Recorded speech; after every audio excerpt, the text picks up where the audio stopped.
Hello and welcome back to my channel. Today I am looking at the Hilton Cancun, which I had previously reviewed 6 months ago. I decided to return to see how this hotel has held up since my last stay.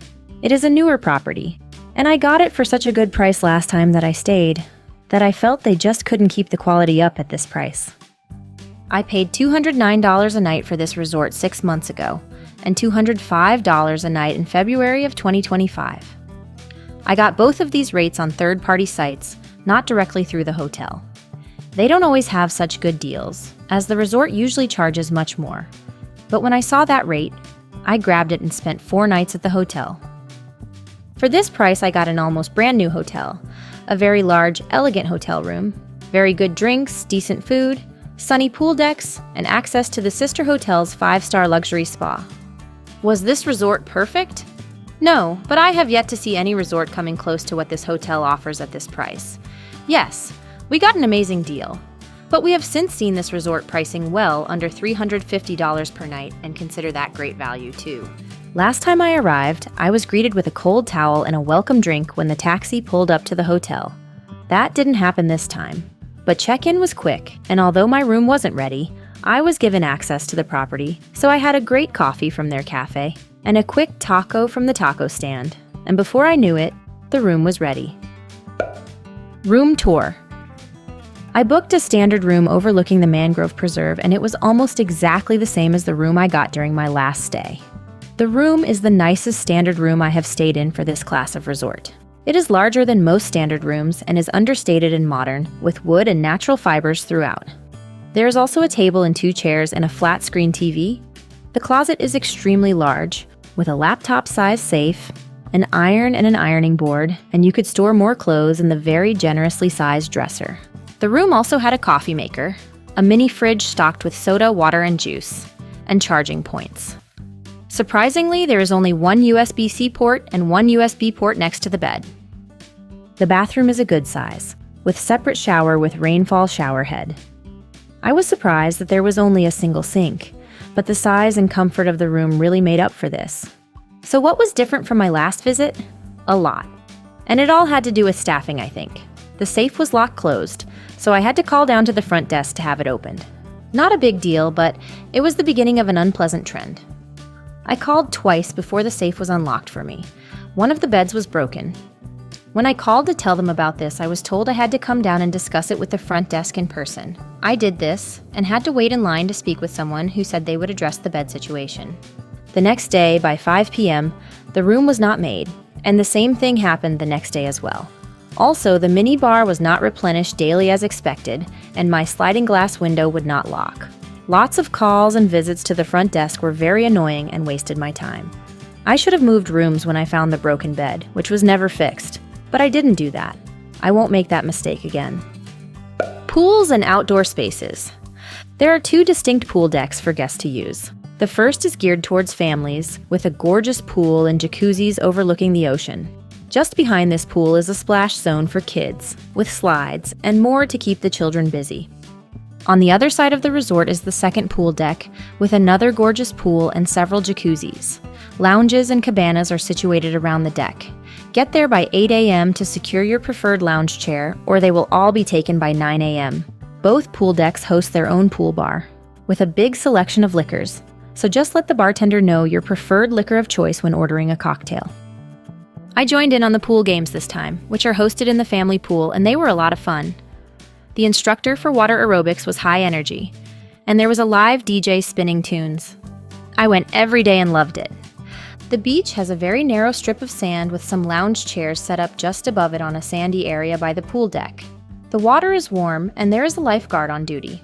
Kayaks are available for guest use. As for seaweed, the resort does have its share of seaweed, like everywhere in the Cancun area, but I did see it being cleaned up in the morning. So at the pools, everything was mostly the same as last time, except at the adult pool. Part of the deck overlooking the beach had been damaged, and was just roped off with tape and cones so no one would walk into that area. As with several things around the resort, it seemed like maintenance was being deferred. Bars. The drinks at this resort are really good for an all-inclusive, and are definitely better than most all-inclusive resorts offer. Besides the pool bars, you can get great drinks indoors at the lobby bar and outdoors at the mezcal area. The lobby bar serves up delicious drinks in the busy lobby bar and has a great cocktail menu. Large screens can be found next to the bar, so you can keep up with sports. You can also enjoy live music here. The mezcal area is a lovely covered outdoor bar with really nice seating. Be sure to try the passion fruit margarita. Besides some great drinks, you can also order light bites, such as tacos, which are prepared next to the bar and are made to order. In terms of what was different from my last visit, I noticed they ran out of specialty liquor, and it never got restocked during my visit. So maybe they are considering reducing the quality of their bar offerings? I'll check back on that in 6 months and see if the stocking problem has been resolved. Food. As soon as you arrive, ask to be directed to the dinner reservation desk, where you can make reservations for your entire stay. If you're a vegan, you'll be catered for with full vegan menus at the restaurants. You can also download the app for the resort, and this will allow you to make reservations, but for only one night in advance. So if you want to lock in your dining schedule, it's best to go to the reservation desk, as they can book your tables for your entire stay. Maxal is the Mexican restaurant decorated with beautiful chandeliers and Mexican textiles. I had my best meal here. The beef tenderloin with a black coffee mole sauce was delicious, came hot, and was served medium as requested. They also serve great shrimp at this restaurant. Maxal also serves a small breakfast buffet for those wanting to eat breakfast in a quieter setting than the buffet. They have both Mexican and American offerings inside. With hot dishes, fruits, breads, and more, and just outdoors, they have stations making fresh omelets and quesadillas.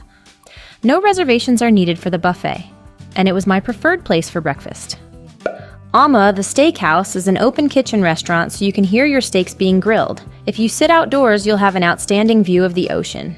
I started with a shrimp appetizer, which was hands down the best thing I ate at the resort. It was better than the steak, which I had for my next course, with a side of carrots. The steak was flavorful, if tough, but I enjoyed it. La Luz is the Italian restaurant. The restaurant is designed in geometric shapes and lines and is beautiful. The menu is classic Italian, but unfortunately, just like last time I stayed at this property, the food was a disaster. Everything looks great, but the taste was just not great. Sunan is the Pan-Asian open-air restaurant by the ocean, open for lunch as well as dinner. I tried it for lunch. Did I love my meal? No, not really, so I never returned, as there were better options for lunch than Sunan. My favorites for lunch were the pop-up food stands by the pools. At the adult pool, I had a burger and fries that were really good, and another stand served delicious tacos. Most people seemed to grab their food and head back to their lounge chairs, but there were tables set up if you wanted to eat there. Over at the family pool, the pop-ups seemed to focus more on pizza, which was not good, and a make-it-yourself nacho stand that was popular.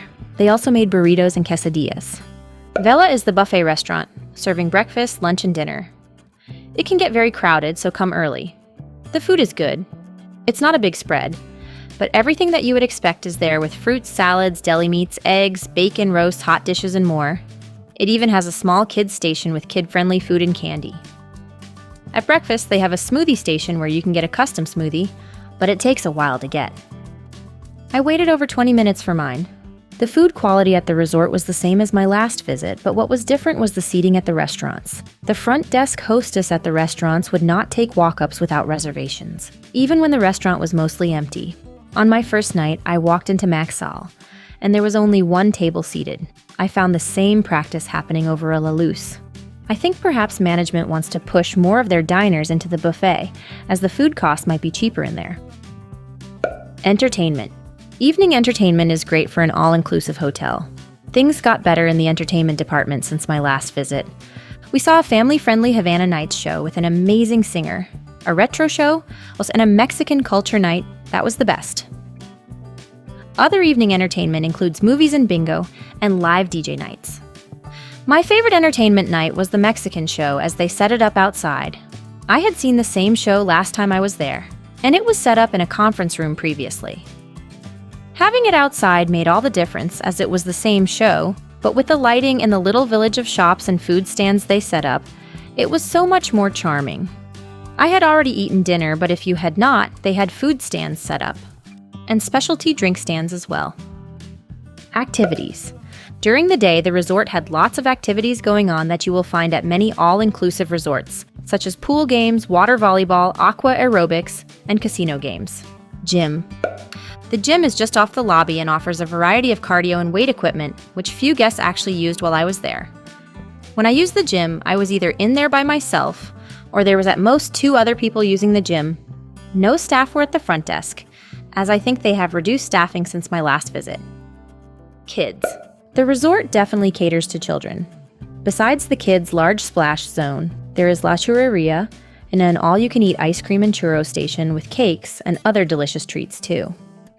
The sweets look better than they taste, but I don't think kids will notice. So who is this resort for? This resort appeals to families, couples, solo travelers, and groups. It really has something for everyone. Because it offers really great deals on its rates, the resort can get quite busy. So it's unlikely you will find this a quiet resort. Would I stay here again, even with the reduction in customer service?